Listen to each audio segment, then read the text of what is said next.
नमस्कार दोस्तों, मैं हूं डॉक्टर रत्नानी और मैं भावनगर में as a psychiatrist and sexologist practice करता हूं। आज हम इस वीडियो में नपुंसकता, जिन्हें इरेक्टाइल डिस्फंक्शन भी कहते हैं, इस बीमारी के बारे में डिस्कस करेंगे। ऐसा देखा गया है कि 52% पुरुष जीवन में कभी न कभी नपुंसकता या इरेक्टाइल डिस्फंक्शन का अनुभव करते हैं।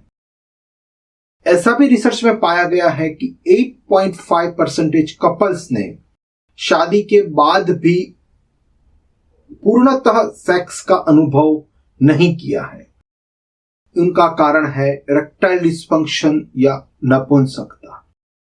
नपुंसकता इतनी कॉमन है, लेकिन इनमें से बहुत कम लोग इनकी ट्रीटमेंट के लिए सही डॉक्टर, साइकियाट्रिस्ट या सेक्सोलॉजिस्ट के पास जा सकते हैं।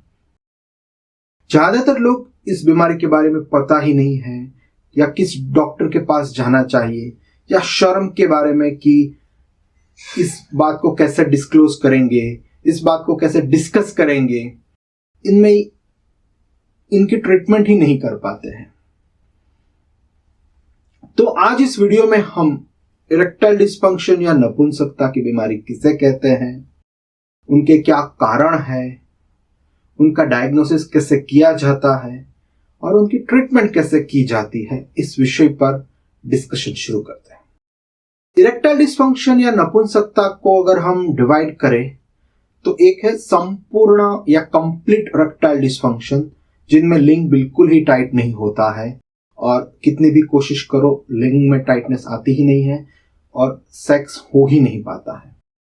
और दूसरा है पार्शियल इरेक्टाइल डिस्फंक्शन, या जिनमें सेक्स के समय लिंग में थोड़ी टाइटनेस आती है, सेक्स की कोशिश करने के ऊपर वो पेनिट्रेट भी कर पाते हैं, लेकिन सेक्स के दौरान ही वो टाइटनेस चली जाती है, लिंग ढीला हो जाता है और फिर वो सेक्स कंप्लीट नहीं हो पाता है, उन्हें सेक्स बीच में ही रोक देना पड़ता है।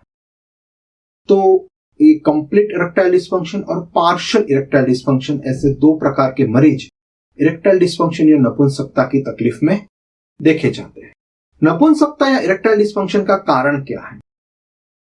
अगर मोटे मोटे तौर पे हम उसे डिवाइड करें तो उनके दो कारण हैं, एक है बायोलॉजिकल और एक है साइकोलॉजिकल कारण।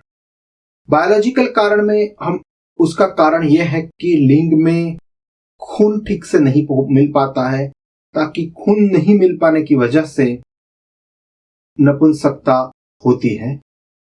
जो खून की नलियों का डायमीटर कम हो जाना या खून की नलियों में खून का संचार कम होने की वजह से नपुंसकता होती है, वो बायोलॉजिकल कारण कहते हैं। साइकोलॉजिकल कारण में लिंग में या उनकी खून की नलियों में या ब्लड सप्लाई में कोई प्रॉब्लम नहीं होता है, लेकिन कुछ दिमागी परिस्थिति ऐसी उत्पन्न होती है या कुछ मानसिक परिस्थिति ऐसी हो जाती है कि वो नपुंसकता को बढ़ाती है। बायोलॉजिकल कारण की बात करें तो ऐसे 5 कारण हैं जो बायोलॉजिकल कारण नपुंसकता में पाए गए हैं, जिनमें एक है डायबिटीज, सेकंड नंबर है हाइपरटेंशन या हाई ब्लड प्रेशर, तीसरे नंबर पे है हाइपर कोलेस्टेरोलेमिया या कोलेस्ट्रॉल का ज्यादा प्रमाण, फोर्थ नंबर पे है तंबाकू का यूज करना सिगरेट के फॉर्म में या टोबैको च्यूइंग के फॉर्म में, और फिफ्थ नंबर पे है मोटापा या ओबेसिटी। ये 5 कारण है जो बायोलॉजिकल कारण है नपुंसकता के, जिनकी वजह से लिंग में खून की सर्कुलेशन ठीक से नहीं होती है और नपुंसकता हो जाती है। दूसरे नंबर पे है साइकोलॉजिकल रीजन या मानसिक कारण। नपुंसकता के मानसिक कारण में हम अगर देखें तो उसमें नंबर 1 पे है परफॉर्मेंस एंजाइटी।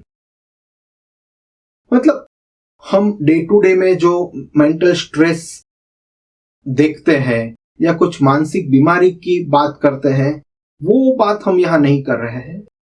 कुछ कारण हुआ, जैसे कि कभी कोई थकान है, कभी कोई मूड अच्छा नहीं है, उनकी वजह से कभी 1-2 बार सेक्स ठीक से नहीं हो पाया, तो ये चीज जब व्यक्ति 1 या 2 बार ऐसा सेक्स का निष्फल होने के बाद जब व्यक्ति दोबारा सेक्स का प्रयत्न करते हैं, तब उनके दिमाग में यही बात रहती है कि अब लिंग ठीक से टाइट होगा या नहीं, सेक्स ठीक से हो पाएगा या नहीं, वो जब भी सेक्स में इन्वॉल्व होने की कोशिश करते हैं या अपने पार्टनर के साथ सेक्स करने की कोशिश करते हैं, तब उनका ध्यान सेक्स में या अपने पार्टनर के साथ होने के बजाय वो उस स्ट्रेस में ही रहता है। उनका ध्यान वो पेनिस में ही रहता है कि पेनिस ठीक से टाइट होगा या नहीं, वो ठीक से परफॉर्म कर पाएंगे या नहीं, सेक्स ठीक से होगा या नहीं, अगर नहीं हुआ तो, अगर लिंग बीच में ही टाइटनेस कम हो गई तो उनकी पार्टनर उनके बारे में क्या सोचेगी। वो स्ट्रेस में और वो पेनिस के बारे में ही सोच में रहते हैं। वो सेक्स को पूरी तरह एंजॉय ही नहीं कर पाते और वो सेक्स में पूरी तरह इन्वॉल्व ही नहीं हो पाते हैं। और यही परफॉर्मेंस एंजाइटी एक साइकोलॉजिकल कारण है इरेक्टाइल डिसफंक्शन या नपुंसकता का। दूसरा साइकोलॉजिकल कारण है पॉर्न यूज या पॉर्न एडिक्शन। आजकल सभी के हाथ में मोबाइल फोन है और मोबाइल फोन में इंटरनेट है और इंटरनेट पर पॉर्न इजीली अवेलेबल है और बहुत ही लोग पॉर्न देखते हैं और काफी सारे लोग पॉर्न के एडिक्ट भी हो चुके हैं। पॉर्न से इरेक्टाइल डिसफंक्शन हो सकता है क्या? उसका जवाब आसान नहीं है। पॉर्न से कोई बायोलॉजिकल प्रॉब्लम नहीं होता है या पॉर्न से कुछ ऐसी समस्या नहीं होती है कि लिंग में खून की सर्कुलेशन के ऊपर उनका असर हो। लेकिन पॉर्न में जब बहुत ज्यादा इन्वॉल्व हो जाते हैं, जब पॉर्न में हायर लेवल पे चले जाते हैं, तब क्या परिस्थिति उत्पन्न होती है कि जो नॉर्मल सेक्सुअल लाइफ होती है, ऐसी सेक्सुअल लाइफ की जो वीडियोस वगैरह पॉर्न्स में देखते हैं तो उसे एक्साइट ही नहीं करती है। वो उनको कुछ हायर लेवल की वीडियोस चाहिए, कुछ डिफरेंट पोजीशंस में या कुछ डिफरेंट सिचुएशंस में या कुछ डिफरेंट रिलेशन वाले व्यक्तियों के साथ। जब कुछ ऐसी फैंटेसी में व्यक्ति रहते हैं या कुछ ऐसी वीडियोस देखते हैं तभी वो एक्साइट होते हैं। तो उनको जो नॉर्मल के जो रूटीन लाइफ के जो एवरेज नॉर्मल व्यक्ति के जो सेक्स रिलेशन होते हैं वो फैंटेसी में उनको एक्साइट ही नहीं कर पाते हैं। तो ज्यादा ही वो पॉर्न एडिक्शन होने की वजह से जब वो रूटीन सेक्स करते हैं अपने पार्टनर के साथ तो वो चीज उन्हें एक्साइट ही नहीं कर पाती है। तो वो एक रीजन बन जाता है psychological causes of erectile dysfunction का।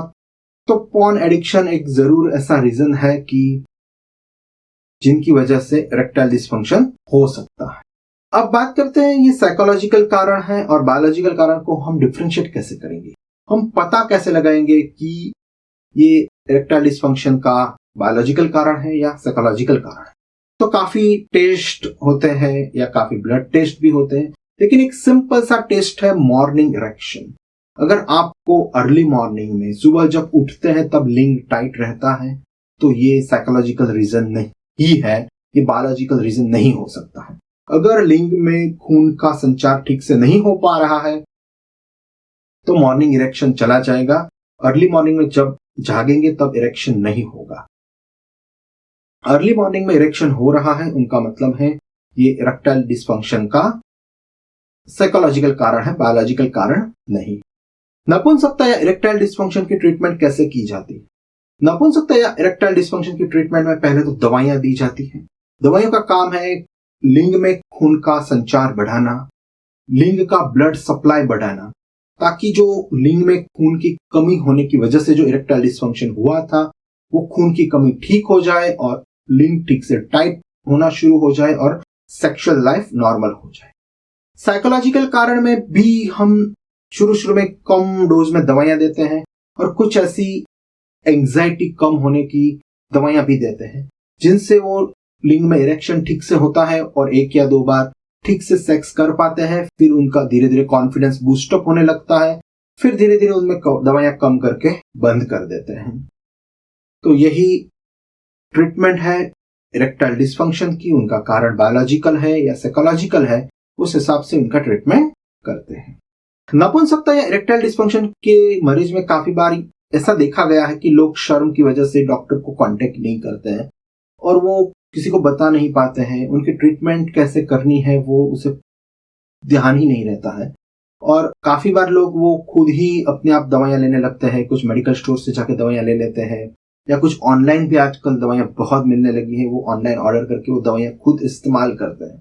तो ये बिल्कुल नहीं करना चाहिए। आपको डॉक्टर से मिलके उनका डायग्नोसिस करवाना चाहिए और उनकी ट्रीटमेंट लेनी चाहिए। आपको खुद मेडिकल स्टोर से दवाइयां लेनी या ऑनलाइन दवाइयां मंगवा के खुद उसकी ट्रीटमेंट करनी बिल्कुल नहीं करनी चाहिए और आपको शर्म छोड़कर आपको उसके ट्रीटमेंट के लिए आगे आना चाहिए। काफी बार ऐसा भी देखा गया है कि ये साइकोलॉजिकल कारण या बायोलॉजिकल कारण, जो भी कारण नपुंसकता का है, वो बार बार इरेक्शन नहीं होता है, बार बार सेक्स का अटेम्प्ट करते हैं लेकिन वो सेक्स नहीं कर पाते हैं, उनकी वजह से फिर वो ऐसा लगता है कि वो उसको एज अ फेलियर की फीलिंग आती है और उसको हर बार गिल्ट होता है कि वो नहीं कर पाते हैं सेक्स, और उनको फिर वो सेक्स करना ही कम कर देते हैं या बिल्कुल बंद ही कर देते हैं। तो सेक्स को बंद कर देना, सेक्स को अवॉइड करना, ये एक सॉल्यूशन नहीं है। इनका सॉल्यूशन दवाइयों में या ट्रीटमेंट में है। ये एक बीमारी है, इनके ट्रीटमेंट की जा सकती है और ट्रीटमेंट के काफी अच्छे रिजल्ट्स भी मिलते हैं। तो दोस्तों, ये थी कुछ बातें इरेक्टाइल डिसफंक्शन या नपुंसकता के बारे में, जो मैं आशा करता हूं आपको पसंद आई होगी और इंफॉर्मेटिव भी लगी होगी। अगर ये बातें आपको पसंद आई है तो आप doctor I J. Ratnani, psychiatrist and sexologist YouTube channel को सब्सक्राइब कीजिए और ये वीडियो अपने दोस्तों के साथ शेयर कीजिए। Thank you. जय हिंद।